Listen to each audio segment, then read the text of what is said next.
ಎಲ್ರಿಗೂ ನಮಸ್ಕಾರ. Welcome back to my channel. ಇವತ್ತು ಅಲಸಂದೆ ಕಾಳು ಪಲ್ಯ ಮಾಡ್ಕೊಳ್ತಾ ಇದ್ದೀನಿ. ಇದು ಉತ್ತರ ಕರ್ನಾಟಕದಲ್ಲಿ ಮಾಡ್ತಾರಲ್ಲ ಅದೇ ಥರ ನಾನು ಮಾಡ್ತಾಯಿದ್ದೀನಿ.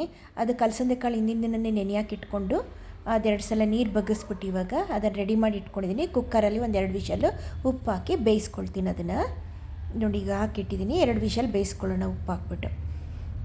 ನೋಡಿ ಅದು ಬೆಂದಿದೆ ಚೆನ್ನಾಗಿ. ಈಗ ಒಂದು ಪಾತ್ರೆಗೆ ಬಗ್ಸಿಟ್ಕೊಂಡಿದ್ದೀನಿ. ಈಗ ಅದು ಒಗ್ಗರಣೆಗೆ ಏನೇನು ತೊಗೊಂಡಿದ್ದೀನಿ ಅಂತಂದರೆ ಈರುಳ್ಳಿ, ಟೊಮೊಟೊ ಹಣ್ಣು ಎಲ್ಲ ಸಣ್ಣದಾಗಿ ಹೆಚ್ಚಿಟ್ಕೊಂಡಿದ್ದೀನಿ. ದಂಟಿನ ಸೊಪ್ಪು, ಎಳೆಯ ದಂಟಿನ ಸೊಪ್ಪನ್ನ ಚೆನ್ನಾಗಿ ತೊಳೆದು ಅದು ಹೆಚ್ಚಿಟ್ಕೊಂಡಿದ್ದೀನಿ.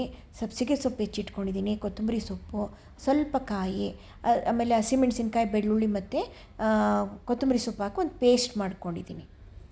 ನೋಡಿ ಈಗ ಎಣ್ಣೆ ಇಟ್ಟೆ ಬಾಣಲಿಲಿ ಕುಕ್ಕರಲ್ಲಿ. ಈಗ ಸಾಸಿವೆ, ಜೀರಿಗೆ, ಇಂಗು ಹಾಕಿಬಿಟ್ಟು ಅದು ಚಿಟ್ಪಟ ಆದಮೇಲೆ ಈಗ ಈರುಳ್ಳಿ ಕೂಡ ಹಾಕಿದ್ದೀನಿ. ಅದೊಂದು 2 ನಿಮಿಷ ಬಾಗಿಸ್ಕೊಂಡಾದಮೇಲೆ ಟೊಮೊಟೊನ ಹಾಕ್ಕೊಳ್ಳೋಣ.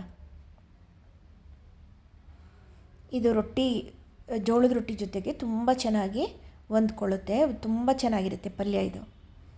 ಈಗ ಇದಕ್ಕೆ ಟೊಮೊಟೊನ ಹಾಕ್ಕೊಂಡು ಅದನ್ನು ಕೂಡ ಮೆತ್ತಗಾಗೋ ತನಕ ಮಾಗಿಸ್ಕೊಳ್ಳೋಣ. ಸ್ವಲ್ಪ ಉಪ್ಪು ಹಾಕೋಣ ಇದಕ್ಕೆ, ಬೇಗ ಮೆತ್ತಗಾಗಲಿ ಅಂತ.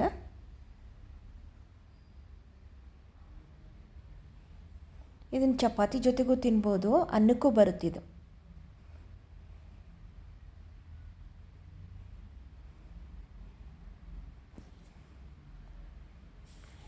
ಈಗ ಇದಕ್ಕೆ ಪೇಸ್ಟ್ ಮಾಡ್ಕೊಂಡಿದ್ವಲ್ಲ, ಹಸಿಮೆಣಸಿನ್ಕಾಯಿ, ಬೆಳ್ಳುಳ್ಳಿ, ಒಂದು 2 ಹಸಿಮೆಣಸಿನ್ಕಾಯಿ, ಒಂದು 4 ಪೀಸ್ ಇಲ್ಕು ಬೆಳ್ಳುಳ್ಳಿ, ಒಂಚೂರು ಕೊತ್ತಂಬರಿ ಸೊಪ್ಪು ಹಾಕಿ ಪೇಸ್ಟ್ ಮಾಡ್ಕೊಂಡಿದ್ದೆ. ಅದನ್ನು ಹಾಕಿದ್ದೀನಿ. ಇವಾಗ ಹಾಕ್ಬಿಟ್ಟು ಮಾಗಿಸ್ಕೊತಾ ಇದ್ದೀನಿ. ಇದನ್ನು ಉತ್ತರ ಕರ್ನಾಟಕದಲ್ಲಿ ಎಲ್ಲ ಪಲ್ಯಗಳಿಗೂ ಇದೊಂದು ಪೇಸ್ಟ್ ಹಾಕ್ತಾರೆ. ಇದರಿಂದ ಸ್ವಲ್ಪ ಟೇಸ್ಟ್ ಎನ್ಹಾನ್ಸ್ ಆಗುತ್ತೆ ಅಂತ ಹೇಳ್ಬಿಟ್ಟು, ಹಸಿ ಖಾರದ ಹಾಕಿದ್ರೆ ಅಂತ. ನೋಡಿ ದಂಟಿನ ಸೊಪ್ಪು ಅದನ್ನು ಚೆನ್ನಾಗಿ ತೊಳೆದು ಸಣ್ಣದಾಗಿ ಕಟ್ ಮಾಡಿ ಇಟ್ಕೊಂಡಿದ್ದೆ, ಅದನ್ನು ಹಾಕಿದೆ. ಈಗ ಎಳೆಯ ದಂಟಿನ ಸೊಪ್ಪು ನೋಡಿ ಬೇಗ ಬೆಂದ್ಕೊಳ್ಳುತ್ತೆ.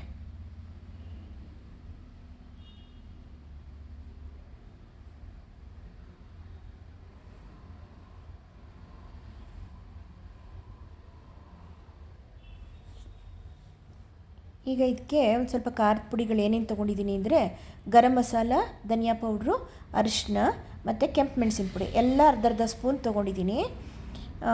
ಆದಷ್ಟು ನೋಡಿ ಈ ಸ್ಪೂನಲ್ಲಿ ಅರ್ಧ ಸ್ಪೂನ್ ತೊಗೊಂಡಿದ್ದೀನಿ ನಾನು. ಇದನ್ನು ಅದರೊಳಗಡೆ ಹಾಕ್ಬಿಟ್ಟು ಸ್ವಲ್ಪ ಮಾಗಿಸ್ಕೊಳ್ಳೋಣ ಎಣ್ಣೆಯಲ್ಲಿ.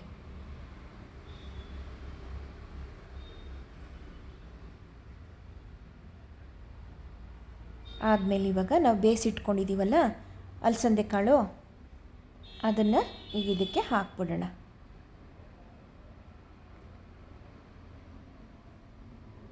ನೋಡಿ ಇದು ಇಷ್ಟೇ ನಾವು ಮಾಡಿದ್ರೆ ಕಾಳು ನೀರಿನಂಗಿರುತ್ತೆ. ಅದು ಒಂಥರ ಗಟ್ಟಿಗೆ ಬರಲ್ಲ, ಹೊಂದ್ಕೊಂಡಂಗೆ ಬರಲ್ಲ. ಅದಕ್ಕೆ ಏನು ಮಾಡಬೇಕು ಅಂದರೆ ಇದೇ ಕಾಳನ್ನ ಸ್ವಲ್ಪ ಮಿಕ್ಸರ್ಗೆ ಹಾಕಿ ಒಂದು 2-3 ಸ್ಪೂನಷ್ಟು ಮಿಕ್ಸರ್ಗೆ ಹಾಕಿ ಪೇಸ್ಟ್ ಮಾಡ್ಕೊಂಡಿದ್ರ ಜೊತೆಗೆ ಹಾಕಿದ್ರೆ ಚೆನ್ನಾಗಿ ಹೊಂದ್ಕೊಂಡ್ಬಿಡುತ್ತೆ, ಗಟ್ಟಿ ಬರುತ್ತೆ, ಪಲ್ಯ ಗಟ್ಟಿ ಬರುತ್ತೆ ಅಂತ. ನೋಡಿ ಈ ಕಾಳನ್ನ ನೋಡಿ ಇದಕ್ಕೆ ಹಾಕ್ಕೊಂಡಿದ್ದೀನಿ ಒಂದು 2-3 ಸ್ಪೂನಷ್ಟು. ಇದನ್ನು ಪೇಸ್ಟ್ ಮಾಡ್ಕೊಂಬರೋಣ. ಈಗ ಮಾಡ್ಕೊಂಡು ಬಂದು ಅದಕ್ಕೆ ಹಾಕಿದ್ರೆ ಚೆನ್ನಾಗಿ ಹೊಂದ್ಕೊಂಡ್ಬಿಡುತ್ತೆ ಮಾತ್ರ. ನೋಡಿ ಈ ಥರ ಆಗುತ್ತೆ ಪೇಸ್ಟ್ ಮಾಡಿದ್ಮೇಲೆ.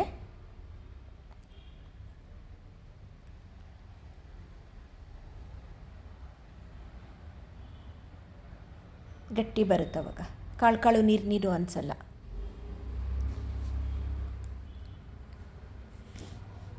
ಇದು ಕಾಯಿ ಇಟ್ಕೊಂಡಿದ್ವಲ್ಲ ಒಂದು 2-3 ಸ್ಪೂನಷ್ಟು, ಅದನ್ನು ಹಾಕ್ಬಿಡೋಣ.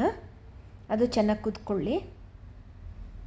ಉಪ್ಪು ಎಷ್ಟು ನೋಡಿಕೊಂಡು ಈಗ ಹಾಕಬೇಕು, ಯಾಕಂದರೆ ಒಗ್ಗರಣೆಗೂ ಹಾಕಿದ್ವಿ, ಕಾಳು ಬೇಯಿಸ್ಕೊಳ್ಳುವಾಗಲೂ ಹಾಕಿದ್ವಿ. ಈಗ ನೋಡಿಕೊಂಡು ಉಪ್ಪು ಹಾಕೋಣ. ಸ್ವಲ್ಪ ಉಪ್ಪು ಹಿಡಿಯುತ್ತೆ, ಒಂದು 1/4 ಸ್ಪೂನಷ್ಟು ಉಪ್ಪು ಹಾಕ್ತೀನಿ. ಈಗ